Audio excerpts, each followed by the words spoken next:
pumatay na, nanunog pa ng barracks. Yan ang ginawa ng isang security guard matapos makaaway ang kapwa rin niya Q sa Itogon, Benguet. Para bigyan ng mukha ang balita, Mobile Journal, Kayla Makantan. Sa sunog at patayan, nauwi ang mainit na pagtatalo ng magkakatrabahong Q sa Benguet.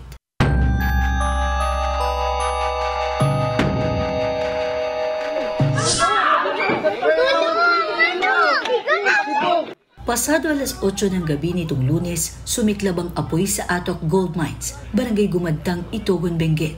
Mabilis itong kumalat sa iba pang istruktura ng kumpanya at damay din ng ilang residential area na paupahan. 9 na pamilyang naitalang apektado. Tinignan ko dun sa security office, may apoy na ganito. Uy, iba na ito. Sunog na ito. So, naalarma ko. Sinabi ko sa mga kasama kong tenants na labas nyo na lang mga gamit ni sa sunog na itong bangos natin. Alauna na ng madaling araw na apulang apoy. Sa investigasyon, lumalabas na sa barracks ng mga security guard ng kumpanya. Nagsimula ang tensyon. Nauwi umano sa mainit na pagtatalo ang kanilang pag-iinuman. Dahilan para sunugin ng sospek ang kanilang opisina. Hindi pa rito natapos dahil binaril niyang isang kasamahan na agad nasawi at hinampas ng baril ang isa pang gwardya na nagpapagaling pa sa ngayon. Minabuting huwag na ilabas ang kanilang mga pangalan.